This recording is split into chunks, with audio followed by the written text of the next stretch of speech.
towards the Antarctic. In command, Captain Robert Falcon Scott of the Royal Navy. Spirits were high. They were off to claim new territory for the king, the country, and the empire.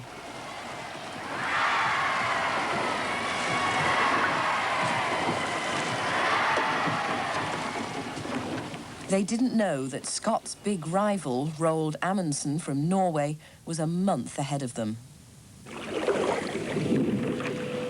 When Scott reached Antarctica, he found endless miles of icy waste, howling winds, bitter cold. Regardless, he struggled on, determined boldly to go where no man had gone before, to the South Pole.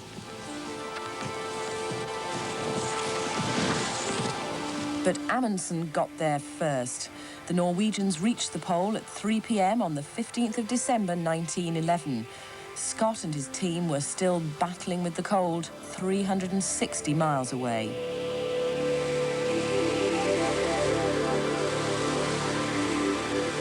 When they finally reached the pole a month too late, there was nothing to do but turn round and head for home.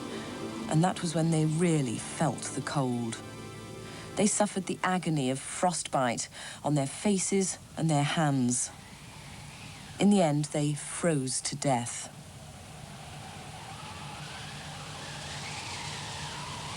Scott and his men had lost the race and their lives. What went wrong? Could it have been their clothes? When he was getting ready for the expedition, Scott went shopping for his clothes in the West End of London. In the smart streets near Piccadilly Circus, he found the latest thing in explorers' clothing: woolen underwear, flannel shirts, canvas jackets, and balaclava helmets. Underneath their canvas jackets, they wore woolen sweaters. On their feet, several pairs of socks. They believed that many layers of thin clothes would keep them warm.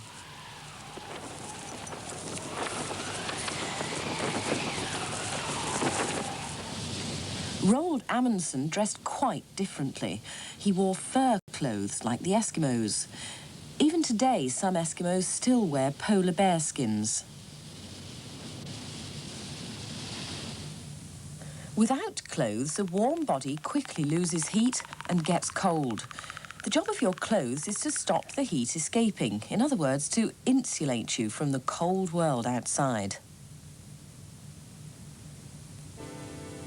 Watch how quickly the yellow disappears. This is what happens when you take your glove off on a cold day. In this thermocamera film, yellow is warmest, red next, then pink, blue and green. The palm has already cooled from yellow to red. Skin quickly loses heat without insulation.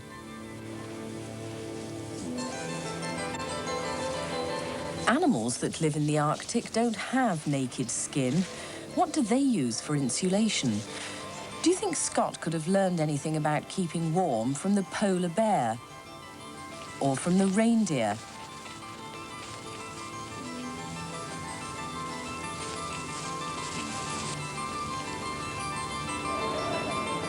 Or even from the Arctic fox? What keeps it so warm?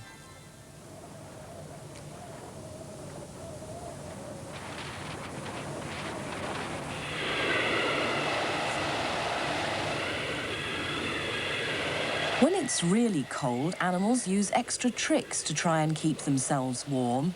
Sometimes they huddle together, like the muskox in northern Canada.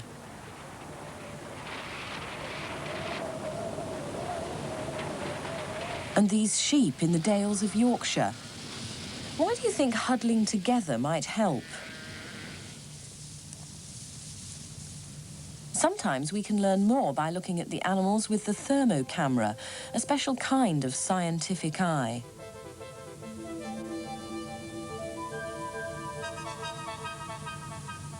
Hamsters are inquisitive, but they also like to keep warm. What can we learn by looking at them with the thermocamera?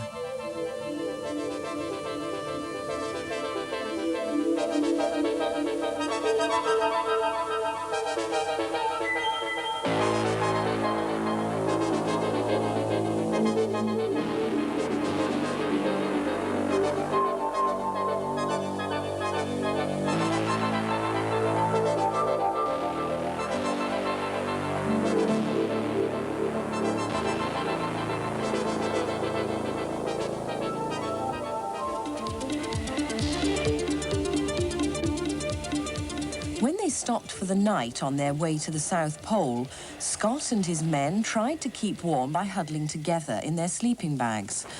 But what about the bags? Were they warm enough?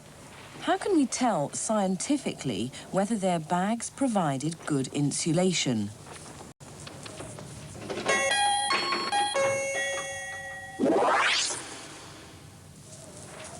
The sleeping bags Scott used were made from reindeer fur.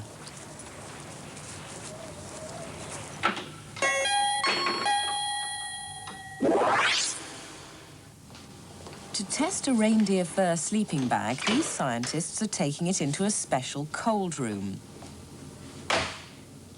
They put a barrel of warm water inside and wrap the bag carefully round it. There's a thermometer in the lid to measure the water temperature. The fur bag and the modern bag on the left are left to keep the barrels warm. Meanwhile, the temperature in the room drops to an Arctic -28 degrees Celsius. The results are plotted as a graph of temperature against time. The water cools quicker in the fur bag, as the yellow dots show, which is the warmer sleeping bag. How could you use this method on your clothes?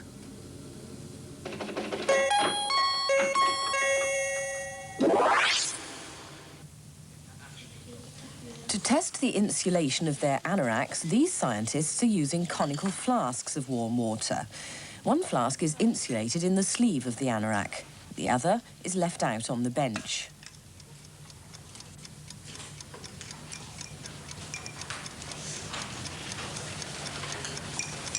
What's his thermostat? They measure the temperature in both flasks every minute.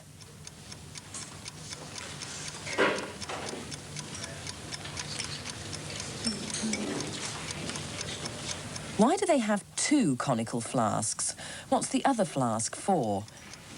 Why do they take the temperature several times? Wouldn't one measurement be enough? 33. 38. Graphs of temperature against time show that a flask without insulation cools quickly. The flasks insulated by anorak sleeves cool more slowly. How can you tell which is the best anorak? The warmest anoraks of all are filled with eiderdown, the soft underfeathers from eider ducks. The eider duck keeps her eggs warm by lining the nest with her own down. In Iceland, collectors take some of this down to make filling for anoraks. They leave behind enough down to stop the eggs from getting too cold, and they're careful not to frighten the mother duck.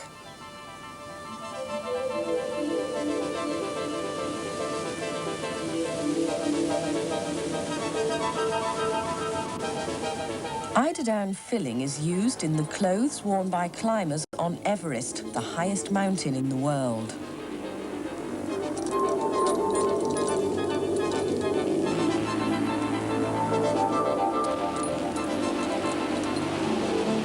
As well as the cold, mountaineers have to put up with icy winds that howl through the Himalayas at 100 miles an hour.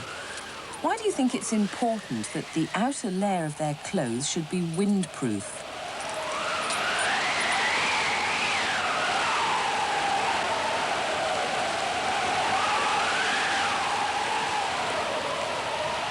Penguins cope with biting wind by lying down to keep out of the worst of the blast.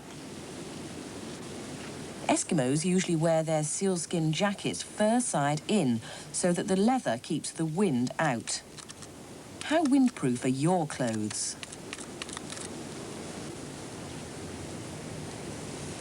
Another problem we all need to know about is the bellows effect.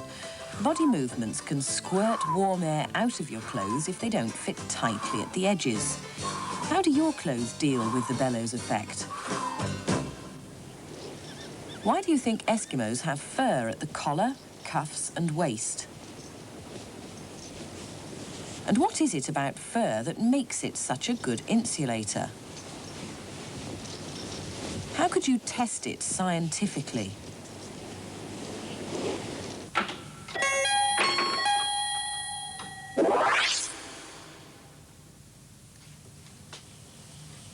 This is an Eskimo coat of reindeer fur.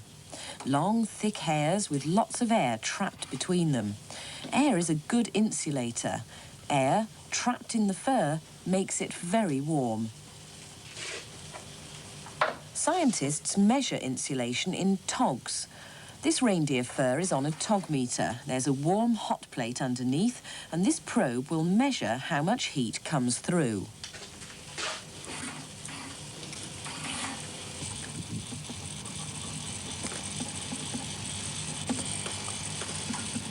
A good eiderdown duvet has a tog value of 11 or more. An Eskimo coat, 8 togs. Scots clothes, only 1.5. If air is a good insulator, then a string vest ought to be very warm because it traps lots of air. How could you test it?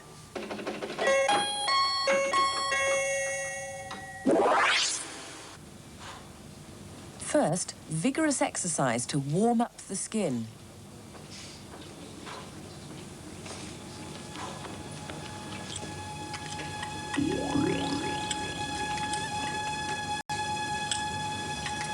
Next, put on half a string vest and a t-shirt on top. Half of his t-shirt looks much colder because the air trapped by the string vest is keeping the heat in. So string vests do work. Air is a good insulator as long as it's trapped near the skin.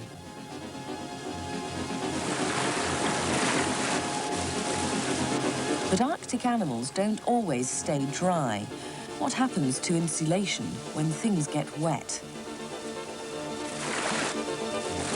Why is it that wet clothes don't feel warm?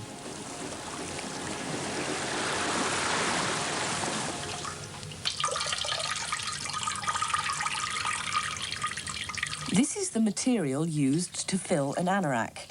When dry, it has a tog value of 5. But when it gets wet, the tog value drops by half. Why are wet clothes worse insulators than dry ones?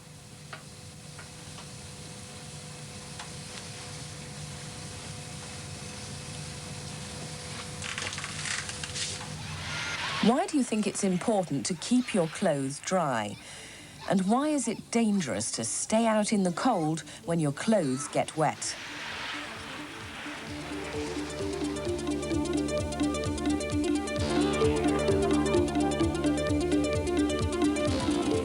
We know that air is a good insulator. How do builders use this idea to keep a house warm? First of all, the walls. Modern houses are built not with one wall, but with 2. How do you think cavity walls help to keep the house warm?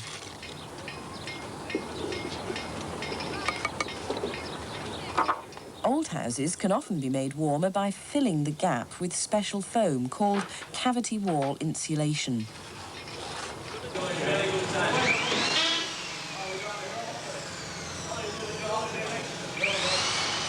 In this new house, the insulation goes inside. The walls are lined with panels which have a sheet of foamed polystyrene on the back. This polystyrene is a good insulator because it's made as a solid foam. All the little bubbles are filled with air.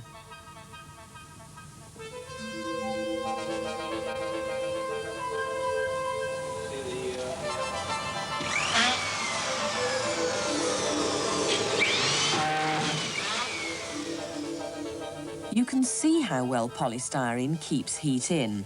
The tea on the left has warmed up the cup so that the outside of the cup is as hot as the tea. On the right, the tea is hotter. It's yellow on the scale. But even so, the outside of the polystyrene mug stays cooler than the cup. In houses, a quarter of the heat is lost through the roof because hot air rises and takes the heat with it. Look at a house with the thermo camera, and the roof looks warmer than the walls, so they insulate the roof to cut down the loss of heat.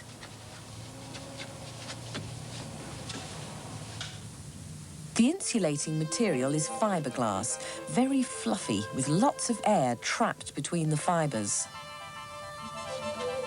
Why don't they use some other material, like cotton wool? What about the windows?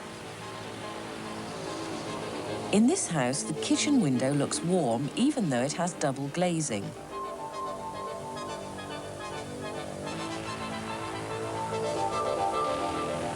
What do you think will happen if you open half the window so that the left side is only single glazed and the right is triple?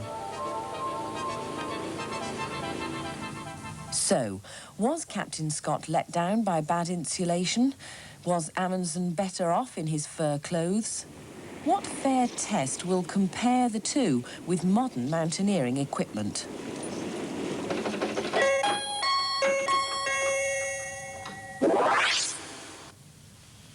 Remember, Scott had many layers: flannel trousers, woolen sweater, canvas over-trousers and jacket. Amundsen relied on Eskimo clothes like this reindeer coat.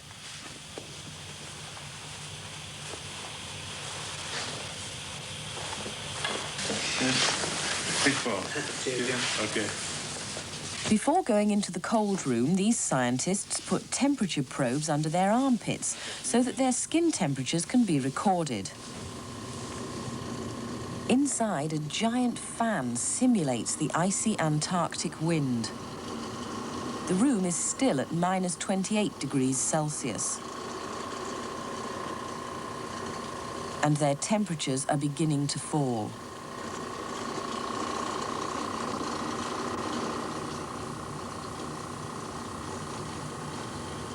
After keeping still for half an hour, they take vigorous exercise, as the explorers did on their march to the South Pole. How much difference do you think their clothes would have made?